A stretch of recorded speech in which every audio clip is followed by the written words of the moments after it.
हमें याद है हमें याद है वो चिरागों का कत्ले आम, वो सुबह तारीख, वो गम की शाम, वो उदास तरीन शाम, जब लरज रहे थे हमारे दिलों के दरो बाम।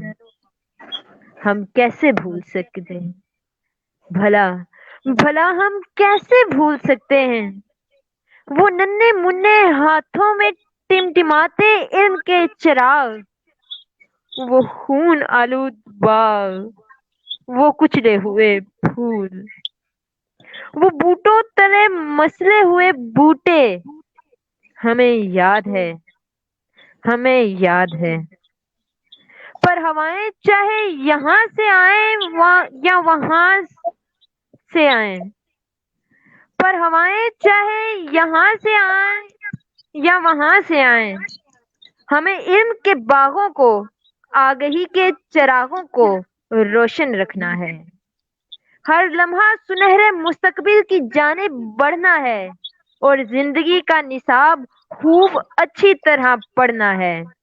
और जो हाथ इल्म के सफर को रोके, उन हाथों को तोड़ना है, क्योंकि वो शहादतें हमें याद हैं, हमें याद हैं, हमें याद हैं।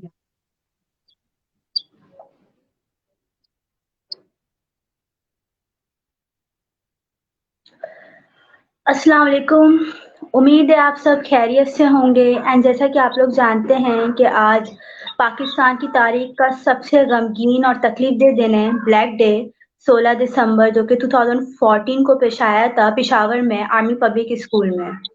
जैसा कि आप लोग जानते हैं कि वहाँ पे नन्हे मुन्ने फरिश्तों को किस तरह से बेरहमी से कत्ल किया गया था और आज तक भले से साल गुजर जाएं, ज़माना गुजर जाए, पर वो बच्चे अभी भी हमारे लिए ज़िंदा हैं हमारे दिलों में, क्योंकि शहीद कभी मरा नहीं करते।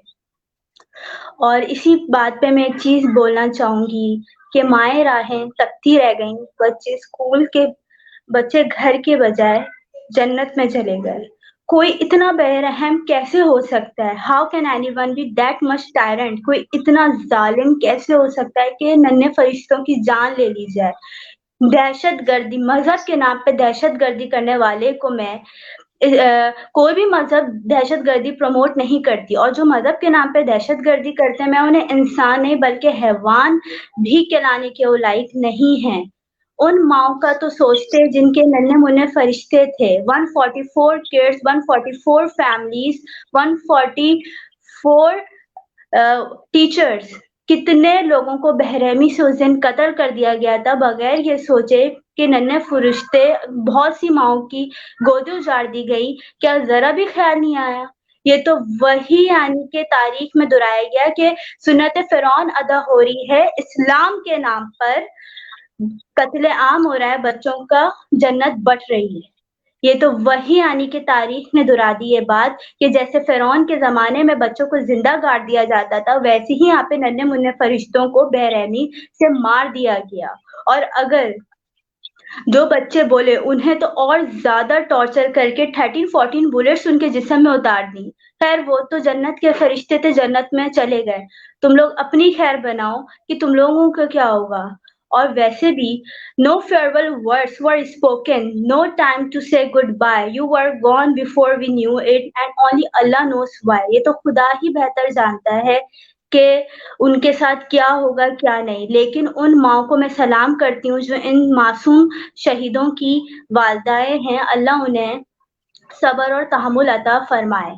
और आज के इस दिन मैं एक चीज़ और कहना चाहूँगी कि खुदा नाज़िल कर ईसा को, मेहदी को, दज्जाल खुल गए हैं इन फूलों को उजाड़ने के लिए। जो बाग बच्चों की पढ़ाई के लिए बनाए जाते हैं, उनको तालीम देने के लिए बनाए जाते हैं, उस बाग को खून कर डाला इन दरिंदों ने। सो अल्लाह ही इनसे पूछेगा, अल्लाह ही इनका बिगाड़ सकता है।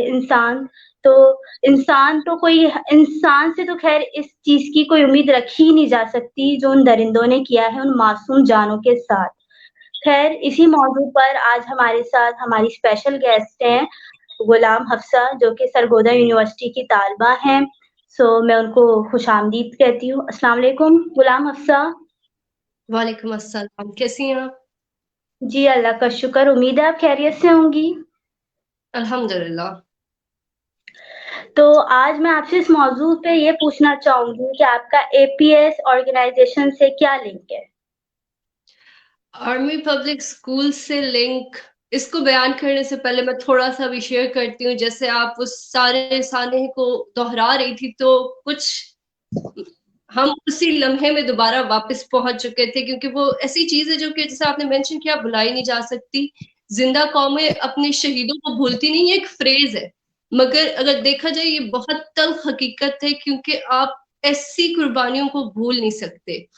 एपीएस से मेरा रिश्ता ऐसा ही है जैसे लोगों की रगों में खून दौड़ता है, हमारी रगों में एपीएस दौड़ता है, क्योंकि बचपन से ही हम उसी एक ये मोनोग्राम के साथ हम लोग अटैच्ड है। हम लोग का रिश्ता इस मोनोग्राम से ऐसा है जैसे कि किसी का अपनी मदर से होता है। हम लोग के लिए एक ऐसी माँ जैसा, जैसे हम कहते हैं मादरे इल्मी है, हम उसको इस चीज को ओन करते हैं कि एपीएस हमारे लिए मादरे इल्मी है। और ये इससे बढ़ के क्यों, क्योंकि कहते हैं ना कि बुनियाद मैटर करती है, आपकी बुनियाद कैसी है। आप ये देखो कि उस दिन एपीएस का सानहा पेश आया, बच्चों ने जो तारीख रकम की वो कभी नहीं मिली। मतलब आप नहीं सोच सकते कि कभी ये कह लो कि वाकई करबला दोहराया गया कि मासूम बच्चों को हौला, फर्स्ट डे था स्कूल का उसका, या जो भी थे सारे अपने माँ बाप के बहुत लाडले, बहुत कम सिन, बहुत कम उम्र बच्चे थे, उन्होंने कुर्बानियां दी। तो जैसे मैं कह रही थी कि बुनियाद मैटर करती है। हम लोग सारे एपीएस में मोस्टली मेजोरिटी, जैसे कि आपको पता है, आर्मी बैकग्राउंड से होते हैं, तो हम लोग को घर में एक शहादत का दर्स दिया जाता है, हम लोग को वतन पे मर मिटने का दर्स दिया जाता है। हम लोग को पहली चीज जो सिखाई जाती है वो होती है वतन से प्यार करना, और ये सिखाया जाता है कि मौका आए तो जान देने से दरेर नहीं करना और बुज़दिली नहीं करनी। वो कह लो कि पीठ पे गोली खा के घर वापस ना आना, सीने पे गोली खा के उधर ही जान दे देना।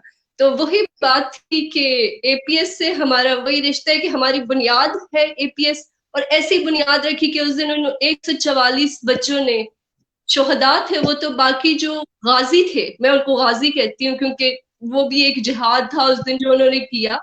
तो उन 144 बच्चे जो शहीद हुए और बाकी जो कि गाजी थे, उन्होंने जिस बहादुरी दिलेरी का मुजाहिरा किया, वो उनकी बुनियाद थी, वो एपीएस था जो कि हमें बचपन से जो उन्होंने हमारे खून में दौड़ाया है। एपीएस मेरे लिए एक मादरे इल्मी से बढ़ के मेरे लिए मेरी बुनियाद है। और मैं जो आज जो भी हूँ, जहां भी खड़ी हूँ, मैंने जो जो कर रही हूँ, उसमें मेरा सबसे ज्यादा क्रेडिट एपीएस को ही जाता है कि उसने मुझे इस काबिल बनाया कि मैं आज यहाँ पहुंची हूँ। बहुत अच्छा लगा आपकी इन बातों से मुझे वाक़ई में अंदाज़ा हो गया कि अगर आप लोगों को ट्रेनिंग दी जाती है, सिखाई जाती है, तो वही चीज़ उन बच्चों ने करके भी दिखा दी। और ख़ैर वो जन्नत के फूल थे, जन्नत चले गए। ख़ैर, दूसरा क्वेश्चन मेरा आपसे ये है कि आपके क्या जज़्बात थे जब आपने सानिया सुना, जब ये हुआ था इंसिडेंट पेशावर में? So what was your feelings eight that time?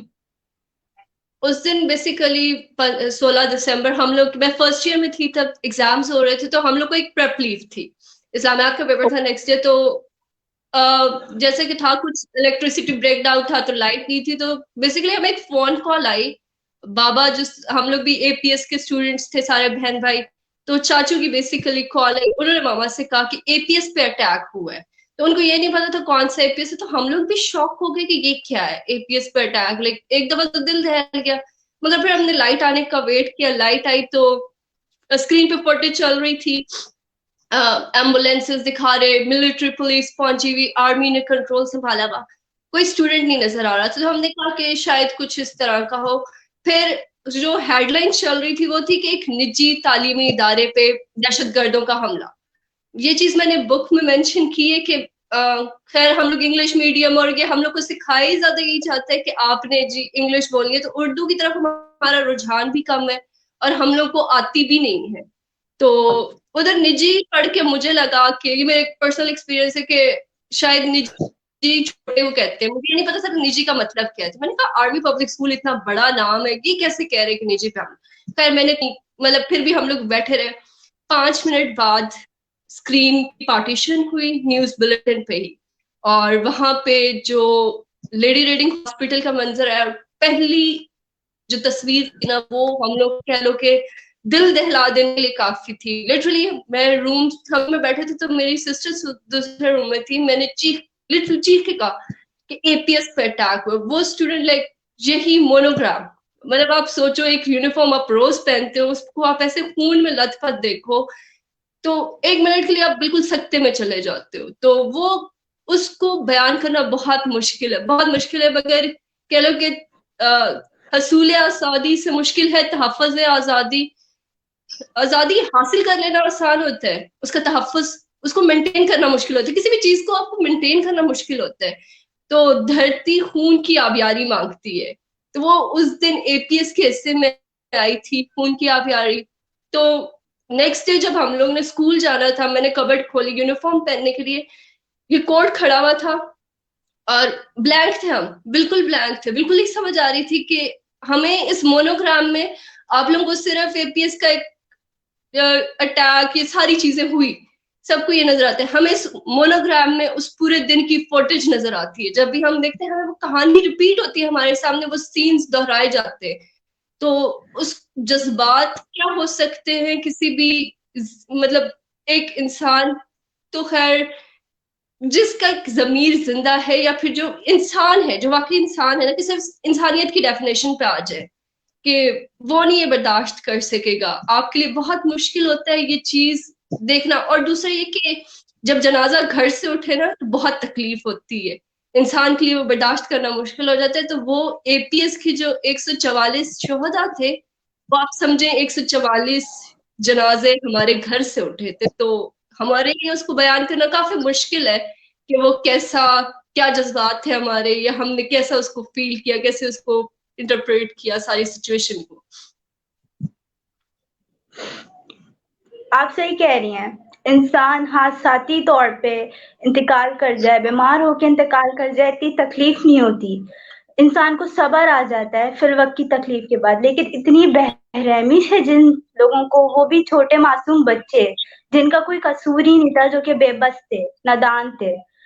खैर, अब मैं आपसे ये पूछूंगी कि आपने उन जज्बात को कैसे अपनी उसमें तहरीर किया, यानी कि अगर आप अपनी वर्डिंग्स में बताना चाहें तो आपने उसका कैसा जारी रहा है आपका उसको लेकर? उसको एक कैसे बयान किया जा सकता है। हम लोग एक एपीएस के स्टूडेंट्स होने के नाते मैं आपको बताती हूँ, हम लोग के तो कुछ दिन हम लोग क्लासरूम में बैठ के रोते थे। जब स्कूल जाते थे हम क्लासरूम में बैठ के रोते रहते थे। उस दिन अटैक के नेक्स्ट डे जब हम लोग स्कूल गए तो हम लोग का नेशनल एंथम की जब बारी आई तो वो हमसे नेशनल एंथम उस दिन ही पढ़ा गया। हमें अपनी रूह पे, अपने जमीर पे बोझ फील हो रहा था कि यार हमारे कंधों पे इतनी शहादतों का बोझ है कि अगर आप किसी से कोई कर्ज लेते हो ना तो आपको पता होता है, अगर कोई इंसान जो वाकई कह लो कि एथिक्स और वैल्यूज को फॉलो करते तो आपको होता है कि यार ये मैंने वापस करना है। तो ये जो उन्होंने, उनका खून इस मिट्टी को कर्ज है हमारा, उसका उनका जो शहादतों का बोझ है वो हमारे कांधों पे। तो हमारे लिए बहुत मुश्किल था, हम लोग बहुत रोते थे क्योंकि वो सानिया ऐसा था कि हर जी रूह आंसू में था। तो हमारी एक टीचर थी, उन्होंने कहा कि बेटा इस ऐसे ना करें। तारीख में बहुत सारे ऐसे वाकयात होते हैं कि ऐसे वाकयात पेश आते हैं, मगर इन वाकयात को याद रखना, तारीख ने याद रखे, इन्होंने जो बहादुरी का मुजाहरा किया, इन्होंने जो तारीख रकम की है, इसको आपने रकम करना, इसको आपने जिंदा रखना है। तो आप कुछ भी लिखें, कोई पोएम लिखते, कोई लिखते। तो ये वो टाइम था जब तक मैंने खुद को डिस्कवर नहीं किया था, मुझे नहीं पता था कि मैं राइटिंग कर सकती हूँ। तो मैंने ये सोचा कि मैं लिखूंगी। लिखने का ये था कि मैंने बुक लिखनी शुरू की, एक तहैया ये किया कि बुक, उसमें पहले 4-5 पेजेस जो थे वो काफी लाइटर नोट पे थे, क्योंकि वो किताब बेसिकली अगर अब तो क्योंकि कंप्लीट पब्लिश्ड है उसका मैं थोड़ा सा बताती हूँ। बड़े लाइटर नोट से शुरू होती है कि अटैक 16 दिसंबर था क्या, शुरू कैसे हुआ, देन अटैक के बाद क्या सिनेरियो, हम एक एज एपीएस स्टूडेंट क्या फील करते रहे, और उस अटैक के कॉन्सिक्वेंसेस अल्टीमेटली क्या हुए, उसके कॉजेस क्या थे, उसके कॉन्सिक्वेंसेस क्या हुए। ये सारा इसमें एक्सप्लेन किया। तो पहले 4-5 पेजेस मेरे लिए बहुत आसान था, क्योंकि उसमें फन था, मजाक था, ये चीजें थी। जहां पे अटैक की स्टोरी स्टार्ट होती थी वो मुझसे नहीं लिखी जाती थी। मैं बहुत ज्यादा इमोशनल हो जाते थे हम लोग ऑब्वियसली, क्योंकि वो चीज बर्दाश्त नहीं होती आपसे कभी भी कि आप अपने प्यारों को जिनको आप खो चुके हो उनके बारे में कुछ रकम करो। तो मगर मैंने एक दिन इसी तरह क्लास में लिखने की कोशिश की तो मुझसे नहीं लिखा गया। मेरी फ्रेंड थी, उसने मुझे धमकी, मुझे स्टेज बहुत पसंद थी, तो उसने कहा कि ये तुम पाउच में ले लूंगी, मेरा फेवरेट था। तो उसकी कुछ धमकी थी और कुछ एक जिम्मेदारी का एहसास था कि यार इनको हमने जिंदा रखना है। दूसरा वो तब नगमा रिलीज हो चुका था, तो उसकी जो फर्स्ट लाइन थी वो मेरे लिए बड़ी मोटिवेशन थी, बता क्या पूछता है वो किताबों में मिलूंगा मैं। तो मेरे लिए बहुत बड़ी मोटिवेशन थी कि नहीं, इनको जिंदा रखना है, इनको तहरीर करना है। तो मैंने कलम उठाया, कोशिश की अपनी से कि कुछ लिख सकूं। 22 जनवरी 2015 अटैक के 38 डेज बाद मैंने ये बुक लिखी। और इसमें कह लें कि बयान करना मुश्किल है, मगर वो खुद पे जबर करके कि नहीं ये काम करना है, आप किसी का तहिया कर लो। और एक जिम्मेदारी थी कि उन्होंने इतनी बड़ी कुर्बानी दी है, उसको याद रखना है। तो अगर आप पूछो कि वो क्या था, तो उसको एक शेर में अगर डिफाइन किया जाए तो किसी तरह के आज के दिन तेरे जांबाज जवां साल जरी पर्दे जबर के हर जुल्म से टकराए थे। आज के दिन तेरे जांबाज जवां साल जरी पर्दे जबर के हर जुल्म से टकराए थे, और सरहद अर्ज़े वतन तेरी हिफाजत के लिए कितने खुर्शीद तेरी खाक के काम आए थे। अमेजिंग। तो गुलाम अफसा, आप ये बताना चाहेंगे कि उस बुक का नेम क्या है? सो पूरा ऑल ओवर द पाकिस्तान फिर उस बुक को पढ़े। उस बुक का मैं आपको दिखा देती हूँ। ये है वो बुक, मासूम शुहदा इसका नाम है, जो कि मेरी एज ए पाकिस्तानी मेरे लिए मैंने तो अपनी सी कोशिश की थी, मेरे लिए एक अचीवमेंट है कि मैं यंगेस्ट पाकिस्तानी राइटर थी जिसने APS पेशावर का इंसिडेंट पेन डाउन किया था। मैं फर्स्ट वन थी जिसने ये बुक लिखी, पब्लिश हुई। और जहां तक बात है, आपने पूछा कि अक्रॉस पाकिस्तान अवेलेबल हुई, ये बुक मैंने अवेलेबल बिल्कुल है, मेरे इंस्टाग्राम और फेसबुक पेजेस हैं जिनके थ्रू आप ये बुक ले सकते हैं। बट जिस वजह से मैंने इस बुक को सेल नहीं किया था, अभी भी मुझे कुछ फ्रेंड्स ने लाइक पुश किया कि नहीं ऐसा, ये एक कौम का असासा है, ये इनको मिलना चाहिए, तो तुम इसको लेके आओ पब्लिक में। जिस टाइम मैंने बुक लिखी थी मैं 16 ईयर्स की थी, तो तब इंस्टाग्राम और फेसबुक इतना वायरल नहीं करता था चीजों को जिस तरह आजकल हो जाती है उस पर। तो मैंने नहीं की, मेरा ये कि मैंने अपने तक रखी, पब्लिश हुई, इसका एडिशन कंप्लीट बना था, प्रॉपर पब्लिशिंग हुई इसकी। और इसको मैंने जिसको दिया एज गिफ्ट दिया इस बुक को, क्योंकि मैं नहीं समझती कि उनकी जो कुर्बानियां थी उनको रकम करने के बाद हम उनकी कोई कीमत ले सके, मतलब उस चीज का तायन भी कर सके, ये बहुत मुश्किल है। जैसे कि मैंने एक दफा ये बुक जब नेवल चीफ को गई तो उसने मुझे रिप्लाई किया, मुझे एक लेटर ऑफ अप्रिसिएशन भेजा नेवल चीफ ने मुझे। तो उसने एड्रेस किया मुझे माय डियर डॉटर से स्टार्ट किया उसने वो लेटर। तो मेरे लिए वही बहुत था कि एक आपको ये रिकग्निशन मिले, आपको इतनी इज्जत मिले। इज्जत से बढ़ के कोई चीज नहीं होती आपके लिए, अगर आपको वो मिल रही है, that has no alternative actually. Last days मेरी ये बुक आप लोग जानते होंगे, GTV के एंकर पर्सन है, जियो टीवी पे भी रहे हैं, अवैस रबानी भाई, मेरी एक फ्रेंड ने उन तक ये बुक पहुंचाई। तो उन्होंने जो रिमार्क्स, जिस तरह उन्होंने इस बुक का मवाजना किया और जिन अल्फाज में इसकी तारीफ की, तो मेरे फादर हैं वो हमेशा ये कहते हैं कि हफ्सा, पैसा लाइक हाथ का मैल ही होता है, वो आ जाए कल चला जाएगा, मगर जो अल्फाज जो इस तरह इज्जत मिल रही है इसका कोई अल्टरनेट नहीं है। बट जिन्होंने मेरी बुक पढ़नी है वो इंस्टाग्राम या फेसबुक के थ्रू स्क्रिबल द अनसेड से उनको ये बुक मिल सकती है। बहुत अच्छा लगा ये सब सुन के, और मेरी तो दुआ है कि हर पाकिस्तानी को आप जैसी बेटी मिलनी चाहिए, जो कि वाकई में you are the inspiration for us. और सेकेंडली एक चीज मैं भी बताना चाहूंगी इसी से रिलेटेड। जब ये सानिया हुआ था, आई वॉज इन लेवल 8। मुझे इस चीज का इतना इल्म नहीं था, मैं छोटी थी। जब मैं स्कूल से घर वापस आई तो ये सब न्यूज चल रही थी, लेकिन जब जब मैं बड़ी हुई, जब मुझे समझ आ गई, तो फिर मुझे इतनी तकलीफ होती थी कि इतने छोटे बच्चों को, जब मैंने पूरी हिस्ट्री पढ़ी थी इस पूरे अटैक की, so I was so desperate at that time कि इतने बेरहमी सी भी कोई किसी को मार सकता है, कोई किसी को कत्ल कर सकता है, वो आपने आज बता भी दिया। और इंशाल्लाह ताला ज़रूर मैं आपकी वो बुक पढ़ूँगी। आई एम सो ग्लैड कि आप जैसी पाकिस्तानी और हो जाएँ तो शायद पाकिस्तान पूरा ही बदल जाए। और इसी सानिया से रिलेटेड ओके, और आप कहो। बात ऐड करें, इसमें मैं श्योर। एक और बात ऐड, जैसे आपने कहा कि ऐसे पाकिस्तानी हमारे यहाँ हमारे मुल्क में एक थोड़ा सा जो रुझान कम हो गया वो है, अनफॉर्चुनेटली हम लोग किताब बेनी से दूर हो गए, बुक रीडिंग, राइटिंग। हम लोग बेसिकली को मिलके शॉर्टकट्स, गूगल, विकिपीडिया, हम लोग को जो लेते आते हैं जिस सर्च इंजन से डायरेक्टली वही चीज उतनी सी निकाल के कर ली। बट अगर हम लोग दोबारा बुक रीडिंग को रिवाइव करें तो ये बहुत एक पॉजिटिव चेंज होगी कि आपको नहीं पता कि बुक रीडिंग और इन चीजों में बहुत फर्क है। आप एक चीज ढूंढते ढूंढते बहुत कुछ और पढ़ लेते हो, पढ़ रहे हो तो ढूंढते ढूंढते तो कह लो कि अगर देखा जाए तो नबी करीम सल्लल्लाहु अलैहि वसल्लम पर आप अल्लाह ताला ने कुरान पाक नाजिल फरमाया था, किताब दी उनको।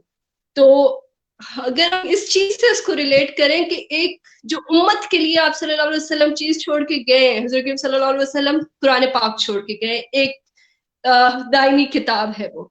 तो इसी से आप बुक रीडिंग की तरफ अपना एक इंस्पिरेशन होती है कि आप किसी भी चीज से इंस्पिरेशन लेके, किसी चीज से मोटिवेशन लेके हम कोई काम स्टार्ट करते। तो मेरे लिए बुक रीडिंग के पीछे या बुक राइटिंग के पीछे एक मोटिवेशन होती है। तो बुक रीडिंग में यही है कि जब इसका आप कह लो कि ये किस लेवल की चीज है, उसका अंदाजा आपको इसी से हो जाना चाहिए कि हमारे पास किताब रसूलुल्लाह सल्लल्लाहु अलैहि वसल्लम पर जो नाजिल की गई थी वो कुरान पाक है, वो एक किताब की फॉर्म में। अल्लाह ताला ने उस वक्त अगर चाहते तो सोच इंटरनेट वगैरह तब शायद व्हाटएवर, बट लाइक हमें किताब से दूर नहीं होना चाहिए, किताबें पढ़ने से हमें दूर नहीं होना चाहिए। हमें इस एक हैबिट को रिवाइव करना चाहिए और इस एक चीज को प्रमोट करना चाहिए। हम लोग ना बुक रीडिंग करते ना राइटर्स को अनफॉर्चुनेटली उन्हें सपोर्ट करते, उन्हें मोटिवेट करते या उनको इनकरेज करते, उनको आगे लेके आते। हमारे यहाँ ये बहुत कम हो गया कॉन्सेप्ट। हम लोग अगर देखें तो मैं अभी तो मेंशन नहीं करना चाह रही थी इस प्लेटफॉर्म पे या कुछ भी, बट एक हम लोग वीडियोस, टिकटॉक्स, इनको बहुत हम सपोर्ट कर लेते हैं। बट जो एक कह लो कि पॉजिटिव कंटेंट क्रिएट, हम कहते हैं हमारे पास कंटेंट नहीं है, हमारे पास कंटेंट है, आप प्रमोट नहीं करते उस कंटेंट को जो प्रमोट करने वाला होता है। तो डिफरेंस यहाँ पे आ जाते। तो अगर हम बुक रीडिंग को रिवाइव करें ना तो हमारी यूथ में एक बहुत पॉजिटिव चेंज आ जाती है, आ सकती भी है। Thank you so much Hafsa, आपका इतना अच्छा मैसेज आपने आज पाकिस्तानियों को दिया है। वाकई में बुक रीडिंग बहुत ज़रूरी होती है। पहले के लोग जो होते थे वो काबिल इसलिए होते थे और इतने काबिल काबिल लोग गुजर गए। अब तो शाज़ो नाज़री किसी का नाम सुनने में आता है जस्ट बिकॉज क्योंकि वो बुक रीडिंग किया करते थे instead of using social media. So thank you so much Ghulam Hafsa कि आपने अपना वक्त निकाला हमारे लिए। एंड मैं भी इसी सानिया से रिलेटेड एक आखिरी बात करती जाऊंगी कि माँ यूनिफॉर्म पर स्याही गिर गई, डांटना मत मॉम। माँ यूनिफॉर्म लाल हो गया है, खून बहकर रोना मत। तो मेरी उन तमाम माँओं को सलाम जो कि इन शहीदों की माँ हैं। अल्लाह आप लोगों को सब्र अता फरमाए और महरूमीन के लिए आप लोग सूरह फातिहा का विर्द करें ताकि उनकी रूह को सुकून मिले। शुक्रिया। अब हमारे साथ प्रोग्राम के एंड में हैं सैयदा वाइदा वतूल जो कि एक नगमा पेश करेंगी। तो लेट्स स्टार्ट।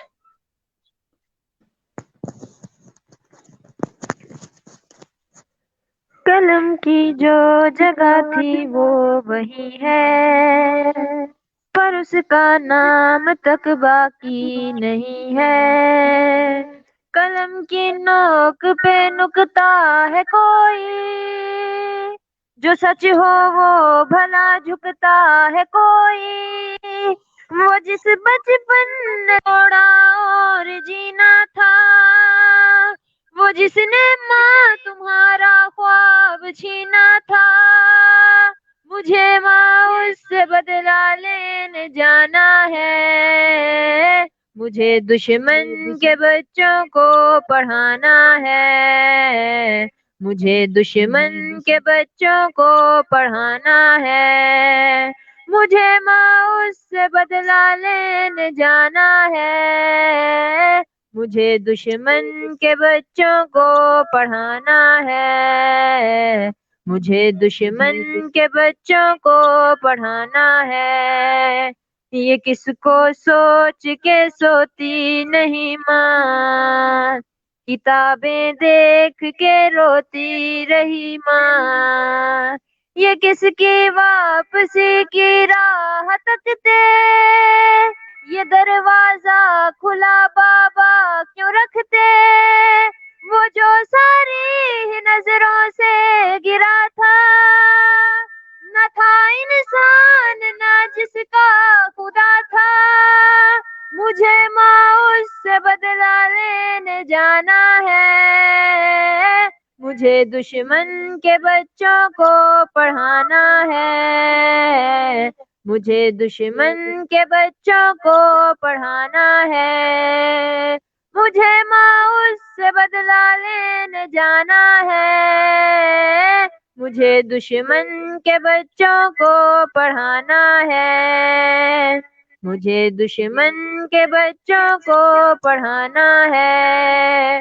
वो डर के सामने हंसता गया है, जो अपना छोड़ कर बसा गया है, ये एक कैसी कहानी लिख गया वो, किताबों में निशानी रख गया वो माथा चूमने वाला लहू था, वो जिसने ख्वाब का भी खून किया था, मुझे माँ उससे बदला लेने जाना है, मुझे दुश्मन के बच्चों को पढ़ाना है, मुझे दुश्मन के बच्चों को पढ़ाना है, मुझे माँ उससे बदला लेने जाना है, मुझे दुश्मन के बच्चों को पढ़ाना है,